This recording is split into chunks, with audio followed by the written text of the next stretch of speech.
Eh attention, avec ce vent tu vas t'envoler, t'as des bras de coton-tige, t'es tellement maigre on dirait que t'es malade. Ça, c'est le genre de phrase que j'ai entendu toute ma vie et à chaque fois ça me faisait l'effet d'un coup de poignard dans le cœur.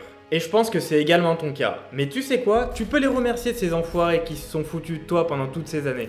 Parce que si t'as cliqué sur cette vidéo, c'est que ça t'a fait un déclic. Dans cette vidéo, je vais te donner 8 aliments qui vont faire exploser ton poids sur la balance si tu les manges plusieurs fois par semaine, et les 2 derniers sont abusés. Et il n'y a que comme ça que tu pourras faire fermer leur bouche à tous ceux qui osent te critiquer. Si c'est la première fois que tu tombes sur ma tête sur YouTube, je m'appelle Léo et ces 3 derniers mois j'ai gagné 6 kilos et sur ma chaîne j'aide les personnes maigres comme toi à prendre du poids. Alors bouffe-moi ce bouton abonné si toi aussi tu as cet objectif et on commence tout de suite avec le premier aliment qui est la noix de coco. Alors la noix de coco, en plus d'être un aliment très complet, c'est le fruit le plus calorique. Il met un 100 mètres à tous les autres. Si les aventuriers de Koh Lanta se butent à la coco tous les jours, c'est pas pour rien. Comparé à tout ce qu'ils peuvent trouver sur leur île, la coco c'est ce qu'il y a de plus complet. Je te mets toutes ses vertus juste là. Alors pour la noix de coco, il faut faire attention et ne pas acheter le fruit complet dans ton supermarché préféré pour 2 raisons. La première, c'est que c'est extrêmement dur à ouvrir. Tu peux facilement te couper un doigt et y passer 20-30 minutes à t'acharner comme un bourrin. Franchement, dès l'instant où tu as besoin de suivre un tuto YouTube pour ouvrir un fruit, ça vaut pas la peine. Et ensuite, les cocos marrons, comme on a l'habitude de voir en France, c'est des noix de coco qui sont arrivées à maturité, ce qui fait que leur chair est un peu plus dure et elles sont remplies de gras saturés. La meilleure alternative que j'ai trouvée au gros fruit qui est bien chiant et difficile à ouvrir, ça va être de directement acheter du jus de coco. Comme ça, tu peux directement y boire à la paille ou alors te faire un jus multifruits combiné à d'autres. La deuxième alternative qui est beaucoup moins chère, parce que oui, je sais pas si tu es au courant, mais le jus de coco, ça coûte quand même une blinde, ça va être d'acheter de la poudre de coco directement, à mélanger dans des smoothies ou dans des yaourts. Ça, c'est toi qui vois. Fais juste attention à pas manger de la noix de coco tous les jours, parce que c'est quand même bourré de lipides. 2 à 3 fois par semaine, c'est ce que je te recommande. Le deuxième aliment que vous pouvez ajouter à votre alimentation pour grossir, et celui-là, je l'ai avec moi, c'est des flocons d'avoine. Jusqu'à l'année dernière, je pestais beaucoup sur les flocons d'avoine parce que je trouvais ça immonde à manger. J'avais l'impression de me transformer en cheval à chaque fois que je m'en servais, limite j'avais envie de vomir, mais j'ai pris un virage à 180 degrés le jour où j'ai compris que si j'aimais pas les flocons d'avoine, c'est parce que je savais pas comment les manger. J'ai déjà fait une vidéo complète sur comment manger des flocons d'avoine, hésite pas à aller la voir si tu veux plus de détails. Ce qui est vraiment cool avec les flocons d'avoine, c'est que c'est un produit qui est absolument pas transformé, c'est blindé de fibres et surtout ça coûte pas cher. Tu vois, un paquet comme ça coûte 80-90 centimes et il y a 500 grammes dedans. Si tu veux commencer à prendre du poids avec les flocons d'avoine, je te conseille vivement d'en manger avec le 3e aliment de cette vidéo que je vais te présenter tout de suite. Et au passage, je vais bientôt tourner une vidéo où je vais te présenter 5 recettes à base de flocons d'avoine pour grossir. N'hésite pas à t'abonner et à mettre la petite cloche si tu veux pas la louper. Le 3e aliment, ça va être des yaourts à la grecque. Alors déjà, si tu veux pas empoisonner ton corps, je te conseille de manger que des yaourts nature et éviter les yaourts aux fruits, les Danone, les trucs au chocolat, les produits qui sont bien transformés. Et le meilleur yaourt nature à manger pour grossir, ça reste les yaourts à la grecque. Parce qu'il y a déjà 8 à 10% de matière grasse dedans. Et surtout, les pots individuels, c'est des pots de 150 grammes. En général, les yaourts nature, ils font 100 ou 125. Ceux-là, ils sont un peu plus gros, ce qui est vraiment intéressant pour nous. Donc par exemple, au milieu d'après-midi ou même le matin, tu te fais un petit yaourt à la grecque, tu rajoutes un peu de sirop d'agave dedans ou du miel pour donner du goût, des flocons d'avoine, tu verras, ça passe tout seul, c'est super bon et calorique. En numéro 4, je vais te parler des pâtes brisées. Alors je te vois déjà lever les sourcils derrière ton écran, laisse-moi t'expliquer. Déjà, je te recommande pas les pâtes feuilletées parce que c'est beaucoup plus difficile à préparer et bien évidemment, je parle pas des pâtes brisées que tu peux acheter dans les supermarchés. Celles-là, elles sont bourrées d'additifs, c'est beaucoup mieux de les préparer soi-même et franchement, c'est pas si dur. Alors je vais pas te cacher qu'il y a un petit coup de main à prendre. Ta première pâte brisée, il y a de fortes chances pour qu'elle soit pas aussi bonne qu'espérée, mais il faut pas te décourager, la 2e, 3e, 4e sera toujours bien meilleure. Une pâte brisée avec les ingrédients que tu vas mettre dedans, par exemple si tu prépares une quiche, ça dépasse très facilement les 1000 calories. La pâte brisée de base c'est déjà bien calorique, mais si en plus tu prends en compte tous les ingrédients que tu vas rajouter dessus, si jamais tu fais une quiche avec les œufs, la crème fraîche, éventuellement le beurre, tu peux facilement arriver à des tartes à 1500-2000 kilocalories. Ça c'est vraiment super bien si tu veux grossir. Et ça tombe bien parce que les 2 prochains aliments, tu peux les rajouter dans une quiche avec la pâte brisée. Le premier, je viens de l'évoquer, c'est la crème fraîche. Alors la crème fraîche, tu peux y aller, hein, dans les quiches, les sauces, les pâtes carbo, les gratins, tu peux vraiment en mettre de partout. D'un point de vue nutritif, il n'y a pas énormément de différence entre les crèmes épaisses, liquides, semi-liquides. Ça c'est vraiment en fonction de ce que toi tu préfères. Moi je sais que je préfère la crème qui est bien épaisse, mais ça encore une fois, chacun ses goûts. La crème épaisse a tendance à avoir un peu plus de saveur, donc on aura plutôt tendance à la manger directement comme ça ou avec un petit accompagnement, alors que la crème liquide va plus être utilisée pour cuisiner, mais ça encore une fois, ça dépend vraiment de toi. Si tu combines la pâte brisée, la crème fraîche et le prochain aliment de cette liste, tu vas faire exploser le nombre de calories dans tes repas, et le dernier ingrédient, c'est les œufs. Énorme source de protéines, se cuisine de 36 manières différentes, facile à digérer. Non, les œufs c'est trop cheaté. Et en plus de ça, personnellement j'ai la chance d'avoir des parents qui ont des poules chez eux, donc ils me donnent régulièrement des œufs qui sont frais, qui sont bio, c'est vraiment le top. Petite précision pour bien choisir tes œufs, sache qu'il y a un code qui va de 0 à 3 qui définit la qualité d'un œuf. Les œufs qui sont notés 0 ou 1, ça va être des œufs qui viennent de poules qui ont été élevées dans de bonnes conditions, à l'air libre, suffisamment de mètres carrés pour eux, on leur a pas donné de la merde à manger. Et les œufs qui sont notés 2 ou 3, ça c'est des poules de batterie qui n'ont jamais vu la lumière du soleil, qui s'empilent les unes sur les autres. Donc je te conseille vraiment de manger des œufs 0 ou 1. C'est tout simple pour connaître le code, c'est écrit sur chaque œuf ou alors directement sur la boîte. Ce qui est super intéressant avec les œufs, c'est leur rapport aux protéines. Si tu compares ça à d'autres protéines comme le beurre de cacahuète, comme le poulet, les œufs c'est vraiment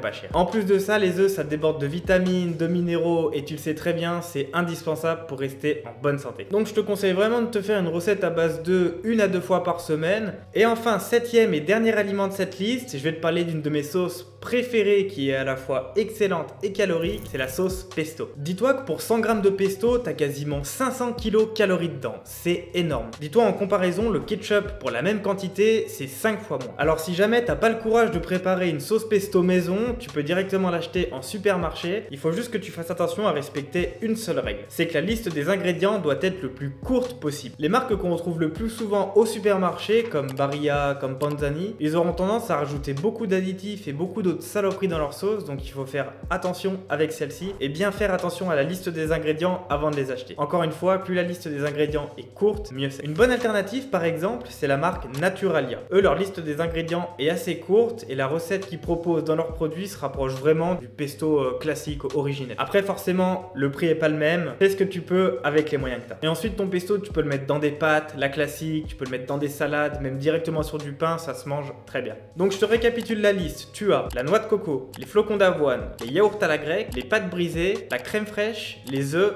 et la sauce pesto. Je t'invite vraiment à essayer d'incorporer le plus de ces aliments au moins 1 à 2 fois par semaine pour grossir. Tu verras que ton poids va rapidement augmenter sur la balance. Encore une fois, il faut juste faire attention à pas en abuser. Va pas commencer à manger des pâtes brisées tous les jours, ce serait vraiment contre-productif pour garder une bonne santé. Si cette vidéo t'a plu, tu peux me mettre un petit like, me le dire en commentaire, t'abonner, ce que tu veux, ça me fera plaisir. Et si jamais tu veux aller plus loin avec moi, sache que je t'ai mis à disposition 2 ressources gratuites. En premier, tu as la recette de mon petit déjeuner liquide, ultra sain, ultra calorique que je bois tous les matins. Ça c'est parfait pour ceux qui n'ont pas faim le matin et qui ont tendance à sauter le petit déjeuner. Et la deuxième ressource, c'est ma liste des 50 ingrédients les plus caloriques que tu peux télécharger et imprimer. Ces ingrédients, je t'invite à les ajouter à ton alimentation. Tu verras, ça te fera grossir sans même que tu t'en rendes compte. Pour recevoir tout ça gratuitement, tu as juste à cliquer dans le premier lien dans la description. Tu me laisses ton email et je t'envoie ça dans les 30 secondes. C'était Léo, à dans 3 jours dans une nouvelle vidéo. Mangez bien, peace.